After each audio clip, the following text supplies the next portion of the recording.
2024년 마지막 주일을 이 시간 함께 주님께서 주시는 말씀으로 우리가 듣게 될 수 있는 것이 너무나도 감사합니다. 올 한 해 동안 여러분들은 어떠한 생각들이 스쳐 지나가고 또 어떠한 말씀들이 내 뼛속 깊이 박혀서 정말 나를 살리고 내 심령과 내 골수를 쪼개는 그러한 말씀들이 오늘 나를 살리고 있는지 저는 이런 생각을 해보았습니다. 예수님께서 십자가에 못 박혀 돌아가시고 운명하실 때에 휘장이, 성소에 있던 휘장이 위에서 아래로 돌로 찢어졌다고 합니다. 이 성소 안에 그 휘장은요, 대제사장이 1년에 딱 한 번만 들어갈 수 있는 지성소, 바로 하나님의 임재가 있는 그곳, 그래서 그 휘장이 덮여져 있습니다. 오직 일반 사람들은 아무도, 심지어 제사장들도, 어떠한 제사장도 아무도 그 휘장 안에, 그 지성소 안은 구경도 못했습니다. 들어가지도 못했습니다. 그러나 예수님께서 죽으시고 바로 그 휘장이 둘로 갈라졌을 때에 하나님의 그 임재의 상징이었던 지성소가 만천하에 드러나는 그 순간이었습니다. 드디어 아무도 볼 수 없었던 그 하나님의 그 임재의 장소, 바로 예수 그리스도를 통해서 우리는 하나님과 더 가까이 갈 수 있고 하나님을 만날 수 있는 그 역사적 순간이었습니다. 그런데 여기서 궁금하지 않습니까? 아무도 들어갈 수 없는 그 대제사장이 1년에 딱 한 번, 그 절기 때, 그 절기 때 한 번 딱 들어갈 수 있는 그곳이 둘로 갈라졌는데 왜 그곳이 뭐가 있을까 궁금해하지 않았을까요? 저는 오히려 많은 사람들이 하나님이 계신 그곳을 더 집중하며 더 거기에 궁금했을 것 같아요. 더 사람들이 그곳으로 몰렸을 것 같아요. 그런데 아무도 그곳을 관심을 갖지 않았는지, 왜 궁금해하지 않았는지, 저에게는요, 하나님의 말씀이 그거와 같습니다. 마치 휘장에 가려져서 보이지 않는 그 순간, 그 궁금증, 그 비밀 같은 그 메시지가 매 주일마다 하늘에서부터 둘로 갈라서 하나님의 그 임재를, 하나님의 그 살아계신 분들을 내게 낱낱이 보여주는 그 순간들이었습니다. 그래서 그 역대하를 한 절 한 절씩 묵상해 나갈 때에 정말 가슴이 콩당콩당 뛰고, 때로는 그 두려움에 사로잡힐 때에 내 손을 잡아주시고 나를 붙들어 주시고 하나님의 그 말씀이 생생하게 내게 들려질 때에 하나님의 임재 앞에 가까이 갈 수 있었습니다.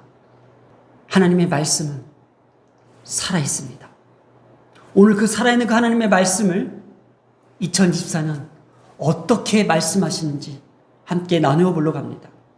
자, 우리가 지난주에 히스기야 왕의 등극과 역대하 29장을 함께 시작해왔습니다.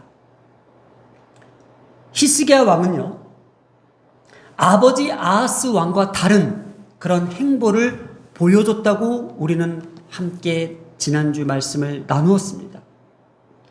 성전 정화의 목적을 두고 여호와의 신앙을 회복하며 하나님과의 그 관계를 다시 한번 회복하는 그 목적에 제사장들과 레위 사람들을 광장으로 모아 성결하게 하고 깨끗게 하라고 명령하였습니다. 그리고 오늘 계속되는 말씀 20절과 이 30절의 말씀은 바로 하나님 앞에 제사 회복을 일으키며 거기에 대한 영광과 찬송을 주님 앞에 올려드리는 장면들입니다. 오늘의 본문은요, 우리가 장면을 연상하게끔 만드는 내용들로 아주 구체적이고 아주 세밀하게 기록되어 있습니다. 그래서 20절부터 24절에는요, 제사장이 그 피를 받아 제단을 뿌리고 그 피를 속죄제로 삼아 제단에 드려 온 이스라엘을 위하여 속죄한 내용들입니다. 그동안 얼마나 우상숭배로 인하여 하나님 앞에 범죄했는지, 그리고 얼마나 하나님 앞에 신뢰하지 못하고 하나님을 배반했는지, 하나님을 떠난 백성들, 하나님을 멀리했던 백성들, 세속적 우상을 쫓아 풍요와 안위와 잘 먹고 잘 사는 것에 대한 목마름 뿐이었는지. 그래서 25절 23절은요, 레위 사람들이요 여호와의 전에 두어 재금과 비파와 수금을 다윗의 악기를 잡고 노래하고 나팔을 불며 찬송하게 하였다고 합니다. 하나님 앞에 드렸던 그 속건제가 그들에게는 죄에서부터 자유케 되는 기쁨과 찬송과 축제였습니다. 그래서 레위 사람들이요 다윗의 명령에 따라, 선지자 나단의 명령에 따라 그들이 재금과 비파와 수금을 잡고 노래하며 나팔을 불며 찬송하며 여호와 앞에 기쁨으로 경배하며 몸을 굽혀 주님 앞에 나아갔다고 합니다. 이렇게 히스기야를 중심으로 하나님께 다시금 헌신을 다짐하는 중요한 내용들이 역대하 29장 20절에서 30절까지 쫙 나열하고 있습니다. 그동안 소홀했던 하나님과의 그 관계를 회복함으로써 새롭게 언약이 회복하며 갱신하는 그 의미를 가지고 백성들은 지금 다시금 새로 태어난 기분일 것입니다. 그러니 이 목적은 무엇일까요? 이스라엘의 회복입니다. 남유다의 회복입니다. 하나님과의 관계가 회복되는 것입니다. 성전이 다시 한번 회복되며 예배와 제사가 다시 한번 회복되는 이 가장 핵심에는 속죄가 있었다는 겁니다. 그들의 죄를 씻으며 그 죄에서 벗어나며 다시 한번 죄에서 풀어나는 그 놀라운 역사적 순간이었다는 겁니다. 그때 당시에 희생된 많은 속죄물들, 많은 동물들은 모두 이스라엘 백성들의 죄값으로 다 치러졌습니다. 자, 이러한 형태의 속죄제는요, 궁극적으로 예수 그리스도의 거룩한 몸이 십자가의 희생제물로 바쳐진 것이 모두 우리 때문에, 모두 우리와 같은 죄인들 때문에 대신하여 완전한 속죄를 이루셨다라는 것을 이야기하고 있습니다. 더 이상 짐승의 피로 감당할 수 없는 우리의 모든 그 추악한 죄악들이 예수 그리스도의 그 희생 제물로 말미암아 우리를 깨끗게 하시며 우리를 새롭게 하시며 우리를 더 영광된 자녀로 주님께서 들어올리셨다라는 것입니다. 그러니 오늘 우리는 예수 그리스도의 그 죄값을 지불하신 그 대가로 말미암아 살아있음을 증명하며 찬송하며 주님께 높여드리고자 하는 겁니다. 24절에 속죄하니라는 원형 카파르라는 단어가 있습니다. 근데 이게 원래는 아람어에서 유래가 돼서 커버, 덮다, 덮어 가리우다라는 뜻을 갖고 있지만 히브리적 사상과 문화와 성경적 측면에서는요, 지불하다는 의미가 더 강합니다. 그래서 오늘 이 속죄하니라는 이 단어는 지불하다는 의미로 사용되어 억압된 자를 자유케 하는 데 필요한 돈과 그 값을 돈 또는 동물이 이스라엘 죄를 위하여 지불된 것이라고 의미를 담고 있다는 거예요. 그러니 단순히 그동안 이들이 쌓여왔던 죄를 덮는 수준이 아니라 완전히 지불해서 그 대가를 치루어서 빼내었다라는 의미가 더 강하게 들리는 겁니다. 이 덮어진 죄는 그냥 가려지는 거죠. 언젠가는 그 죄는 드러나게 되어 있습니다. 예수님은요, 모든 죄인의 죄를 풀어주시기 위해 대신 핏값을 치르셔야만 했던 것이 바로 카파르, 지불해 주신 것입니다. 자, 그래서 오늘 중점적으로 또 보아야 될 본문은 25절부터 30절까지입니다. 25절부터 30절까지는 번제를 드리기 시작할 때부터 마칠 때까지의 찬양을 드렸다는 내용입니다. 속죄에 이어 자유케 된 회복을 알리는 이 나팔 소리와 이 찬양, 바로 우리의 죄가 이제는 다 지불되었으니 너희는 그 죄에서 풀어나와 자유케 된 것을 선포하고 알리는 이 나팔의 소리와 함께 그들은 하나님 앞에 경배를 드렸다고 합니다. 죄의 사슬에 묶인 것이 풀려 자유를 선포하는 그 기쁨의 찬양. 그래서 나팔을 제사장들이 불게 함으로 하나님의 구원의 회복을 알리도록 했다는 겁니다. 그래서 이 나팔을 꼭 제사장들이 불었다고 합니다. 27절에 시작하는 동시에 여호와의 시로 노래하고. 그런데 여기서 시작하는 이 동시에라는 이 단어에 우리는 주목해야 됩니다. 그죠? 번제를 드리고 난 후에 우리가 죄에서 풀려난 그 기쁨의 찬송이 불려졌다고 합니다. 여호와의 시로 찬양하고 나팔과 다윗의 악기가 연주되는 이 장엄한 광경을 여러분들은 상상해 보시기 바랍니다. 근데 성경은 이 시작하다라는 이 단어에 집중하려고 합니다.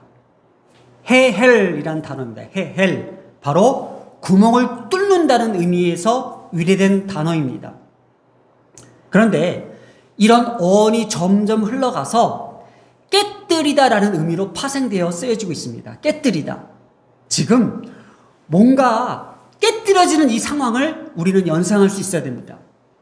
바로 어두운 정적을 깨뜨리고 무엇을 시작한다라는 의미로 지금 사용되고 있습니다.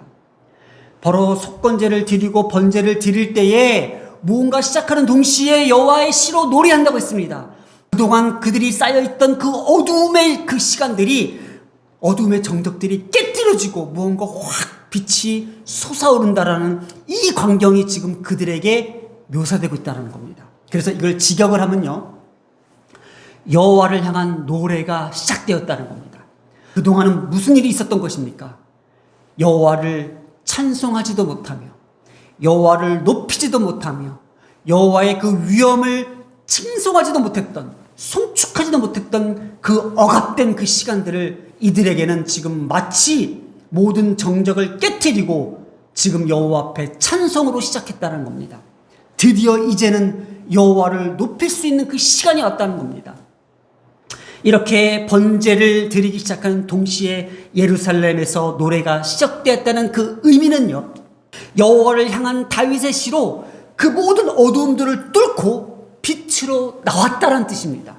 어두움을 깨트리고 빛으로 나왔다는 것입니다. 그래서 이 헤헬이 바로 깨뜨리라는 단어로서 쓰는 것이 적당합니다. 그래서 이 헤헬이라는 단어가 바로 깨뜨리라는 의미로 지금 이 이스라엘 백성들에게는 엄청난 사건으로 펼쳐지고 있다는 겁니다. 이 소리는요, 마치 오랜 동안 세상을 어둡게 했던 먹구름을 뚫고 찬란한 태양빛이 쏟아지는 광경으로 지금 비춰지고 있습니다. 생각해 보세요. 수년 동안 우상 숭배와 제약으로 암흑의 도성 그 예루살렘과 그 백성들의 마음에 드리워진 그 어두운 그림자를 깨뜨리면서 울려 퍼져 나가는 그 생생한 모습, 그 울려 퍼져 나가는 그 생생한 그 모습들이 이들에게는 엄청난 놀라운 광경입니다. 오늘도 저희도 이 자리에서 예배를 드리면서 이 광경에 함께 참여해보고 싶습니다.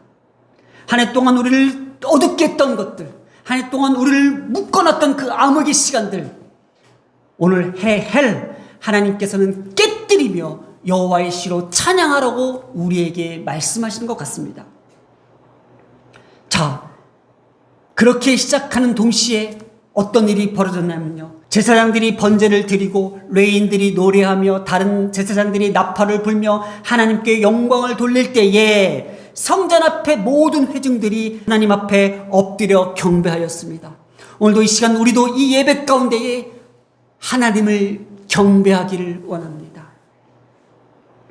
그래서 28절에 이 경배하다라는요, 죄기형 분사로서 하나님 앞에 스스로 자발적으로 엎드려 예배를 드렸다는 겁니다. 누구에 의해서 모이게 하고 야 엎드려 찬송해 라가 아니라 자발적으로 하나님 앞에 엎드렸다고 합니다. 제가 오늘 이 말씀을 준비하면서 가장 큰 소원은요, 이 말씀을 듣는 모든 사람들에게 자발적으로 하나님 앞에 경배하는 놀라운 역사가 일어났으면 좋겠습니다. 왜냐? 한 해 동안 나를 어둡게 했던 그 모든 암흑의 시간들을 깨뜨리며 동시에 하나님 앞에 여호와의 시로 찬송하며 주님 앞에 경배하는 그 놀라운 광경을 오늘 모두가 함께 누렸으면 좋겠습니다. 악한 왕 아하스 이후에 수년 동안 끊겼던 하나님에 대한 진정한 예배가 시작되었습니다. 이 예배의 시작은 하나님과의 관계가 새롭게 회복되었다라는 사실을 말해주고 있습니다. 여러분, 이 어두운 사망 권세를 이기시고 세상의 빛으로 오신 그 예수 그리스도를 이 시간 만나보시기를 바랍니다. 예수 그리스도는요, 어둠과 사망 권세 속에서 모든 것을 깨뜨리고 하늘에서 휘장을 둘로 가르듯이 빛으로 임하신 하나님이십니다. 마가복음 15장 37절에서 38절을 제가 읽어드리겠습니다. 예수께서 큰 소리를 지르시고 숨지시니라. 이에 성소 휘장이 위에서부터 아래까지 찢어서 둘이 되니라. 여러분, 이 장면을 여러분 머릿속에 한번 상상해 보시기 바랍니다. 하나님의 임재의 상징이었던 그 지성소에 하나님의 임재가 드러나는 그 순간, 바로 예수님께서 그 정적을 깨트리고 부활하시고 다시 사시는 그 놀라운 역사가 오늘 기독교의 역사였습니다. 지성소 사이에 휘장이 있었고 이것은 오직 대제사장만이 1년에 한 번 출입할 수 있는 바로 예수님의 죽음으로 하나님과 우리 사이를 화목하게 하신 놀라운 순간이었습니다. 오늘도 이 시간이, 이 예배가 시작하는 동시에 여호와의 시를 노래하며 이 말씀의 제목을 기억하시면서 올 한 해 우리를 어둡게 했던 모든 저주를 깨뜨리시길 바랍니다. 그리고 오늘 이 시간으로 말미암아 우리가 막혔던 담이 다 허물어지며 하나님과의 모든 관계들이 회복되는 놀라운 역사가 일어날 줄 믿습니다. 올 한 해를 돌아보면서 참 많은 생각들이 지나갔습니다. 나를 어둡게 했던 마음들, 나를 두렵게 했던 마음들, 나를 불안케 했던 그 모든 마음들을 오늘 하나님께서는요, 시작과 동시에, 예배의 시작과 동시에 저를 깨뜨려 주시며 찬란한 빛으로 나를 비추시며 하나님의 그 강명의 빛으로, 그 영광의 빛으로 나를 둘러싸 하나님을 바라보게 하시며 하나님을 만나게 하시며 하나님을 느끼게 하여 주셨습니다. 오늘도 그 휘장 안에 무엇이 있는지 궁금했을 때에 가장 궁금한 자녀들에게 보여주셨던 그 말씀이었습니다. 오늘 이렇게 기도했으면 좋겠습니다. 성소 휘장이 위에서부터 아래로 찢어져 둘이 되니라. 위에서부터 아래로 찢어졌다는 것은 하나님이 찢으셨다는 것입니다. 오늘 하나님께서 우리의 모든 어두움들을 깨뜨려 주실 것입니다. 하나님의 말씀으로 치유되며 하나님의 말씀으로 찬양하며 하나님의 말씀으로 순종하는 자녀들에게 어두운 마음에 들어진 그림자 모두를 다 거두어 하나님의 생생한 영광의 빛으로 밝혀 주실 것입니다. 하나님을 향한 찬양의 소리가 내 영혼을 뚫고 찬란한 빛을 비추게 하여 주실 것입니다. 교회의 본질적인 사명은요, 말씀을 통해 하나님과의 바른 관계 회복이 이어져 주는 것입니다. 오늘도 우리 한마음교회가 하나님과의 그 바른 관계를 이어주는 거룩한 사명을 다하기를 간절히 소망하면서 이 시간 함께 기도하겠습니다. 살아계신 하나님 아버지요, 우리를 둘러싸고 있는 모든 어둠의 그림자들이 하나님의 빛으로 거두어 주시고 깨뜨려 주시고 하나님을 향한 찬양의 소리가 오늘 이 시간 내 영혼을 뚫고 하나님의 영광의 빛으로 빛나게 하여 주시옵소서. 한 해 동안 감사합니다. 한마음교회를 통하여 하나님께서 말씀해 주시고 하나님의 그 놀라운 비밀들을 주님께서 밝히 보여주시면서 하나님과의 그 바른 관계들을 회복시켜 주시고 계속해서 이어나갈 수 있도록 주장하여 주심을 감사합니다. 오늘 이 시간 우리의 모든 뇌와 심령과 생각과 마음과 우리의 모든 뜻들이 하나님에 의해서 다스려지고 통치되며 이끌어지기를 간절히 소망하며 이 모든 말씀 우리 주 예수님의 이름으로 기도드렸습니다. 아멘.